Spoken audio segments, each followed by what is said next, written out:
آپ نے بھارت کی مشہور سیریز ڈبہ کاٹل تو دیکھی ہوگی، جہاں پہ خواتین خفیہ کاروبار ڈبوں کے ذریعے چلاتی تھی، اور کراچی میں بھی ایک ایسا ہی ڈبہ کاٹل ریئل سامنے آیا ہے جسے ایک خاتون چلا رہی ہے، بلکہ اور پیسے on line, delivery on line, اور آمنا سامنا آپ کا بالکل بھی نہیں ہوگا۔ اور یہ خاتون ہے جس کا نام ہے پنکی۔ یہ کہانی شروع ہوتی ہے 15 سال پہلے کہ پنکی نامی لڑکی کراچی سے لاہور کا سفر کرتی ہے، اور یہاں سے اس کے بھاگنے کی وجہ یہ ہوتی ہے کہ یہاں پر اسے پولیس بار بار پکڑ لیتی ہے۔ اس کے ڈر خوف سے وہ پنجاب چلی جاتی ہے، اور پنجاب سے بیٹھ کر اپنا پورا نیٹ ورک کراچی میں چلاتی ہے۔ اب آپ سوچ رہے ہوں گے کراچی میں نیٹ ورک کیسے چلاتی ہے؟ یہ واقعی میں انتہائی حیران کن بات ہے کہ وہ اپنا نیٹ ورک، اپنی پہچان، اپنا برانڈ، وہ سارا کا سارا کارٹل اپنا وہ فون کے کمیونیکیشن کے ذریعے چلاتی تھی۔ اس نے اپنا نیٹ ورک، اپنے جو فوڈ ڈیلیوری بوائز تھے وہ سارے کے سارے کراچی میں رکھے ہوئے تھے، اور فون کے ذریعے اس کا نیٹ ورک ان کے ساتھ چلتا تھا۔ اور صرف یہی نہیں بلکہ اس کا جو مال تھا مین، جس کی سپلائی کراچی میں ہوتی تھی، وہ بسوں کے ذریعے پنجاب سے کراچی آتا تھا، اور سراب گڈ پر یہ بسیں اترتی تھی، اور یہ سارا کام خواتین کی نگرانی میں ہوتا تھا، کیونکہ اگر مرد یا نوجوان یہ کام کرے گا تو یقیناً اس پر شک آ جائے گا۔ خاتون کا سہارا لیتے ہوئے یہ کام کیا جاتا تھا، اور پھر سراب گڈ سے یہ سارا سامان، یہ سارا مال، یہ تمام کا تمام پوش علاقے یعنی کہ ڈیفینس، کلفٹن اور جہاں جہاں پارٹیز ہوتی ہے وہاں سپلائی کیا جاتا تھا۔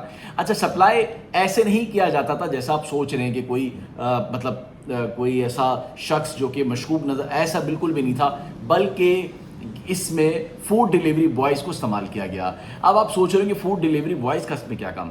فوڈ ڈیلیوری بوائز کے کپڑے پہنائے جاتے تھے، فوڈ ڈیلیوری بوائز کی بائکیں ہوتی تھیں، جس سے یہ شناخت کرنا مشکل ہوتا تھا کہ آیا یہ پنکی گینگ کا کارندہ ہے یا نہیں ہے۔ اس کی شناخت بہت مشکل ہوتی تھی، اور یہی وجہ ہے کہ پنکی گینگ، پنکی اتنے عرصے بعد جو ہے وہ پہلی مرتبہ پکڑی گئی، پہلی مرتبہ منظر عام پر آئی، ورنہ اس نے پولیس کو کئی مرتبہ آڈیو میسیجز کے ذریعے پیغامات بھیجے کہ وہ مجھے نہیں پکڑ سکتی، بلکہ یہ تک کہا کہ 12 ملکوں کی بھی پولیس آ جائے تو وہ بھی مجھے نہیں ڈھونڈ سکتی، پکڑنا تو دور کی بات ہے۔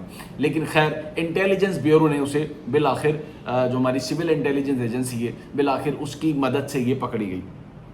اب آپ سوچ رہے ہوں گے کہ فوڈ ڈیلیوری بوائز کی کیا کہانی، یہ بھی میں بتاتا ہوں آپ کو۔ فوڈ ڈیلیوری بوائز جو کہ آپ کو لگتا ہے کہ وہ کھانا سپلائی کرتے ہیں، وہ فوڈ ڈیلیور کرتے ہیں، لیکن آپ نے کبھی یہ نہیں سوچا ہوگا کہ وہ بھی ہمارے جو تعلیمی ادارے ہیں یا جو ہمارے نوجوان نسل ہیں اس کو برباد کرنے میں ان کا بھی سب سے زیادہ کردار ہے۔ اس کا معاوضہ بھی انہیں ملتا ہے، یعنی کہ فوڈ ڈیلیور کرنے میں آپ کو اتنے پیسے نہیں ملتے ہوں گے جتنے پیسے آپ کو پنکی دیتی تھی، یعنی کہ ڈیجیٹل اکاؤنٹ کے تھرو آپ کو رقم دی جاتی تھی۔ اور اس کا بھائی بھی صدر پولیس نے جو پہلے پکڑا تھا، یہ ایک الگ کہانی ہے، وہ بھی میں آپ کو بتاؤں گا، لیکن یہ سمجھ رہے ہیں۔ اب جب پنکی کو پکڑا اور اس سے پوچھا کہ بھائی کس طرح سے چلتا تھا، کیا کرتے تھے، اس نے کہا میرے ساتھ تو پورا نیٹ ورک ملا ہوا تھا، میرے ساتھ جو مقامی پولیس تھی وہ بھی شامل تھی، یعنی کہ میرے ساتھ سب موجود تھے۔ اس نے ایسے ایسے لوگوں کے نام لیے کہ میں آپ کو بتا نہیں سکتا۔ اس نے بتایا کہ وہ جو شوبز کی دنیا ہے اس میں بھی اس کا مال جو ہے وہ جاتا تھا۔ اچھا، اس کے مال کے اوپر اس کا نام لکھا ہوتا تھا، پنکی برانڈ لکھا ہوتا تھا، اور وہ بلا خوف جو ہے وہ اپنا مال سپلائی کرتی تھی۔ اب آپ کو یاد ہوگا ایک تھی ڈاکٹر مہا شیخ، تھوڑا سا آپ کو یاد دلاتا ہوں، وہ بھی اوور ڈوز ہونے کی وجہ سے انتقال کر گئی تھی، مر گئی تھی، اور جس فون کے تھرو مہا شیخ کو سپلائی کی گئی تھی اس میں بھی پنکی کا نمبر ہی استعمال ہوا تھا، اور ڈاکٹر مہا شیخ کے مقدمے میں بھی جو متن ہے اس میں بھی جو ہے وہ پنکی کو بعد میں رکھا گیا۔ اس کے بیانات اور چیزیں جب ٹیکنیکل دیکھی گئی تو معلوم ہوا کہ پنکی گینگ اس میں استعمال ہوا تھا، تو پنکی کو وہاں پر بھی رکھا گیا۔ یہ شاید بہت کم لوگوں کو یہ بات معلوم ہوگی۔ اور ساتھ ہی یہ نیٹ ورک پنجاب سے چلتا تھا، بہت بڑی تعداد میں، اس سے کروڑوں روپے کی منشیات جو ہے وہ برآمد ہوئی ہے، اور یہی نہیں کیپسول بھی برآمد ہوئی جو آپ تصویر میں جو ہے وہ دیکھ رہے ہوں گے۔ اب آپ سوچ رہے ہوں گے کہ اتنا بڑا کارٹل چل رہا تھا، کیوں ہماری پولیس کو معلوم نہیں تھا؟ تو بڑے سوچنے کی بات ہے، چونکہ وہ یہاں تھی نہیں، اور جب پولیس اس کو پکڑنے کی کوشش کرتی تھی تو یہ اپنا نمبر بدل دیتی تھی، اور چونکہ کراچی میں نہیں تھی، سندھ میں نہیں تھی، یہ پنجاب میں تھی، تو کئی مرتبہ پنجاب پولیس سے بھی مدد لی گئی، لیکن وہاں پر بھی یہ ہاتھ نہیں آئی۔ پنجاب اگر پولیس جاتی ہے تو AKP کے چلے چلے جاتی ہے، اس کے بعد یہ سوات مری ان علاقوں میں بھی یہ گھومتی رہی ہے اور باقاعدہ ویڈیوز بنا کے ٹک ٹاک پر ڈالتی رہی کہ مجھے اگر ڈھونڈنا ہے تو مجھے ڈھونڈ کے دکھاؤ. تو اس طرح کے چیلنجز جو ہے وہ پولیس کے سامنے یہ کرتی رہی ہے.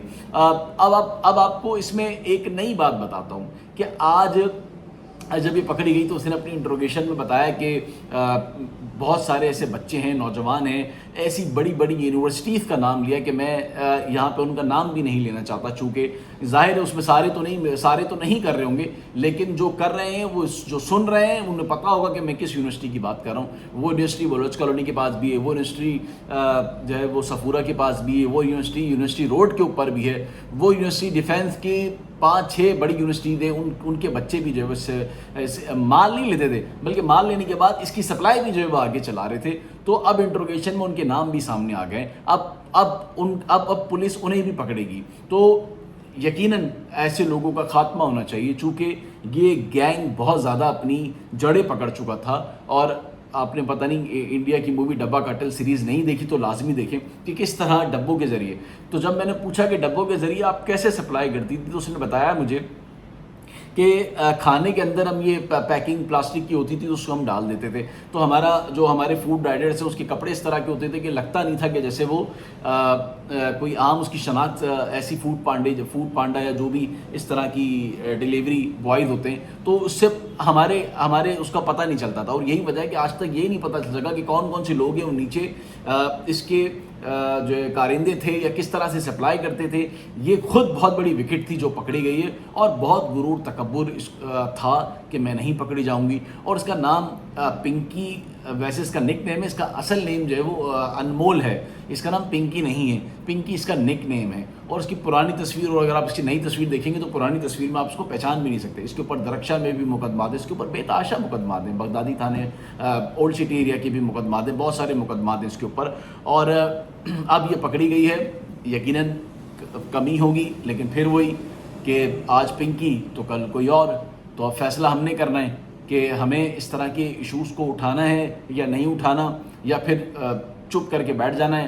چونکہ ابھی کچھ ٹائم پہلے ہی 2 ایسے سیاستدان ہیں جن کے بیٹے بھی اس کے نظر ہو گئے، بلکہ یہی نہیں بلکہ پتہ نہیں کتنے ایسے لوگ ہیں جن کے گھرانے جو اجڑ چکے ہیں. اور ارمغان کیس کو بھی آپ نہ بھولیں کہ وہ بھی کتنا بڑا کارٹل چل رہا تھا، اس کے بعد یہ بھی تھا. اب وہ نہیں، یہ نہیں تو اب تیسرا کون؟ تو اب یہ وقت بتائے گا.